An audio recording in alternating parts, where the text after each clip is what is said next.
proceedings. Indeed, South Africa placed a considerable emphasis upon intent in its pleadings yesterday by Ms. Hassim. Mr. Kaitobi devoted his whole pleading to this requirement. As far as the acts are concerned in this case, there is little beyond random assertions to demonstrate that Israel has or has had the specific intent to destroy, in whole or in part, the Palestinian people as such. The intention, faced with the 7th of October atrocities and the continuing rocket fire and incarceration of the hostages on the part of Israel to act in order to defend itself so as to terminate the threats against it and rescue the hostages, certainly exists. The intent to deal with the armed militants of Hamas and other such groups is undeniable. Were it the case, which we deny, that Israeli forces have transgressed some of the rules of conflict, then the matter would be tackled at the appropriate time by Israel's robust and independent legal system. But that is not the intent to destroy all or part of a people as such. Israel's actions in restricting its targeting practices to attack military personnel or objectives in accordance with international humanitarian law in a proportionate manner in each case, as well as its practice of mitigating civilian harm, such as by forewarning civilians of impending action by the unprecedented and extensive use of telephone calls, leafleting, and so forth, coupled with the facilitation of humanitarian assistance, all demonstrate the precise opposite of any possible genocidal intent. South Africa, in seeking to discover the necessary intent, presents a distorted picture. It misunderstands the nature and provenance of certain comments made by some Israeli politicians. Let me try and explain the big picture. Israel possesses a clear and effective structure of authority with regard to governmental decision. The war against Hamas is managed on behalf of the government by two central organs: the Ministerial Committee on National Security Affairs and the War,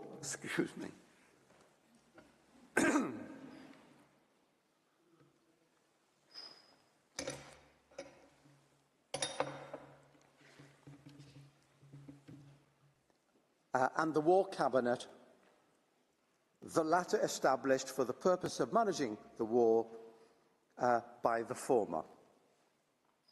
These bodies make the relevant decisions regarding the war's conduct, and according to Israeli law, the decisions of the government and its committees obligate the ministers of the government in accordance with the principle of collective responsibility. It is the collective decisions of these bodies which are the binding provisions in question. The Prime Minister stands at the head of these organs, decides on the agenda of their meetings, steers their activity, and summarises the meetings and the instructions issued therein. To make it clear, in order to determine the policy and intentions of the government of Israel, it is necessary to examine the decisions of the Ministerial Committee on National Security Affairs and the War Cabinet, and to examine whether the particular comments expressed conform or not with the policies and decisions made. Thus, to produce random quotes that are not in conformity with government policy, produced as describing, is misleading at best. Such as the statement by the Minister of Heritage, for example, who is completely outside the policy and decision-making process in the war. In any event, his statement was immediately repudiated by members of the War Cabinet and other ministers including the Prime Minister. In tab 1A of the volume which Israel has submitted to the court, one may find numerous excerpts from internal cabinet decisions that attest to Israel's true intent throughout this war. For example, one finds the instructions from the Prime Minister in a meeting of the Ministerial Committee on National Security Affairs from the 29th of October, stating the following. 1. The Prime Minister stated time and again, we must prevent a humanitarian disaster. 2. The Prime Minister indicated the possible sort of solutions that will ensure required supply of water, food and medicine, increasing the amount of trucks entering with the necessary inspections. 3. Promoting the construction of field hospitals in the south of the Gaza Strip. To re-emphasise, this is a directive to authorities, nothing less. Tab 1A contains a considerable number of similar directives, emphasising the need to avoid harm to civilians and facilitate humanitarian aid. Genocidal intent? Let me turn to the IDF. This, like every army, is a hierarchical body that operates by way of orders from superiors and is headed by the Chief of the General Staff. Remarks or actions of a soldier do not and cannot reflect policy.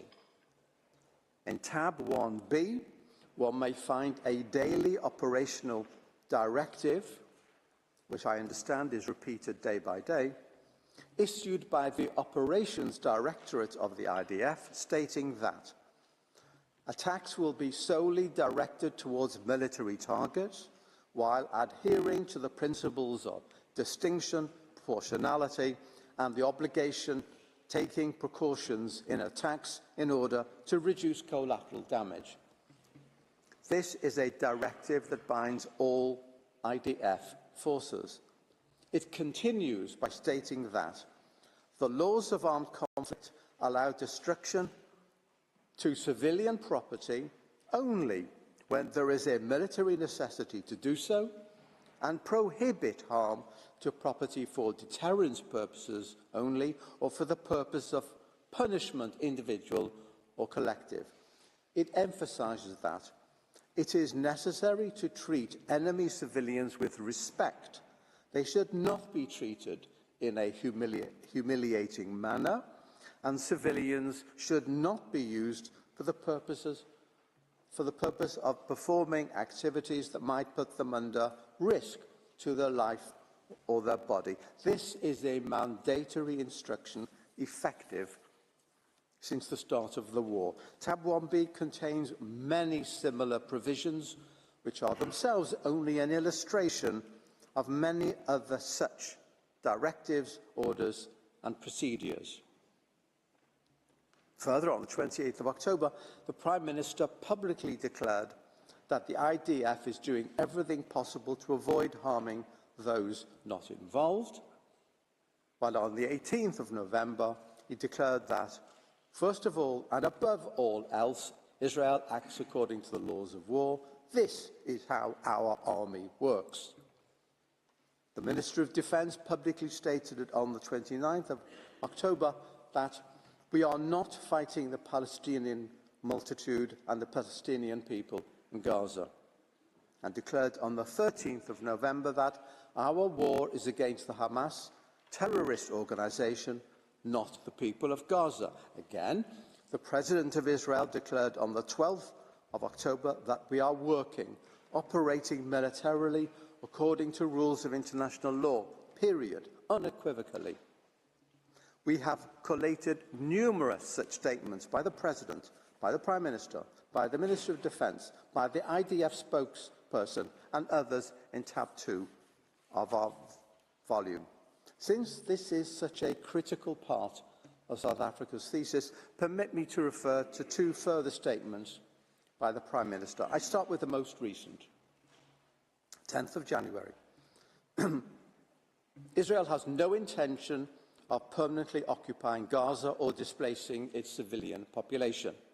Israel is fighting Hamas terrorists, not the Palestinian population, and we are doing so in full compliance with international law. The IDF is doing its utmost to minimize civilian casualties, while Hamas is doing its utmost to maximize them by using Palestinian civilians as human shields. The IDF urges Palestinian civilians to leave war zones by disseminating leaflets, making phone calls, providing safe passage corridors, while Hamas prevents Palestinians from leaving at gunpoint and often with gunfire. Our goal is to rid Gaza of Hamas terrorists and free our hostages. Once this is achieved, Gaza can be demilitarized and de-radicalized, thereby creating a possibility for a better future for Israel and Palestinians alike.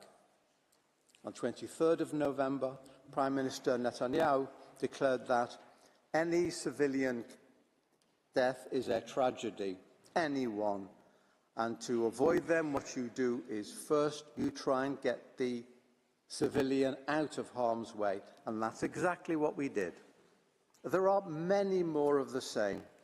Any careful review of the official and binding policy decisions made by the relevant authorities in Israel since the outbreak of the war clearly evidence that such decisions lack any genocidal intent. The contrary is true. They are indicative of the consistent and relentless commitment of Israeli relevant authorities to mitigate civilian harm and alleviate civilian suffering in Gaza. Some of the comments to which South Africa refers are clearly rhetorical, made in the immediate aftermath of an event which severely traumatized Israel, but which cannot be seen as demanding genocide. They express anguish and the necessity to restore control over Israel's own territory under severe threat and safety to its citizens. As Judge Tomka has noted, sometimes statements are made which are nothing more than a part of the recent wartime rhetoric, intending to put the blame and shame on the other side. Not to be totally ignored, but not to be ascribed an importance which belies how and when they were made, nor of legal significance. Let me refer to one further matter of some biblical moment. Yesterday, the applicant referred time and again to two statements by the Israeli Prime Minister where he said, "Remember what Amalek did to you," and attached great importance to it as part of the argument that Israel has demonstrated a genocidal intent. There is no need here for a theological discussion on the meaning of Amalek in Judaism, which was indeed not understood by the applicant. Let me just turn to the Prime Minister's statement of the 28th of October, which was partially and misleadingly quoted yesterday. He said, "We are now entering the second phase of the war, which its objectives are clear: destruction of the military and governmental capabilities of Hamas and the return of the hostages back home. In the last couple of days, I have met with our soldiers in the bases, in the field, in the north and in the south. Remember what Amalek has done to you. We remember and we are fighting. In front of our brave and hero soldiers, there is one prior mission: to defeat the murderous enemy and secure our existence in our land. The IDF is the most moral army in the world. The IDF does everything to avoid harming the uninvolved." Tab 3 lists and addresses additional examples of misleading quotes by the applicant regarding Israel's policy. It is thus our conclusion that South Africa has failed to demonstrate the prima facie jurisdiction of the court. I turn to the next issue. As the court has noted, its power to grant provisional measures has its object the preservation of the respective rights claimed by the parties in a case pending its decision on the merits. At the provisional measures stage, the court does not need to determine that such rights do actually exist in a definitive manner, but it must establish that such rights are plausible. South Africa yesterday dealt with this rather lightly. We can safely say that plausibility is an elusive concept. Simply declaring the claimed rights are plausible is insufficient. The issue was addressed by Judge Greenwood in the border area case, when he emphasised that what is required is something more than assertion, but less than proof. In other words, the party must show that there is at least a reasonable possibility that the right it claims exists as a matter of law and will be adjudged to apply to that party's case. He later discussed this in terms of a reasonable prospect of success. What is clear is that the court has sought to tie plausibility to particular treaty provisions or to general rules of international law. The court has also considered claims of fact in this context as well as law, such as the finding as to whether Equatorial Guinea plausibly used the building at 42 Avenue Foch for diplomatic purposes. In this case, the court did not limit itself to considering where the applicant plausibly held the rights in question under international law, but extended the field of inquiry to include consideration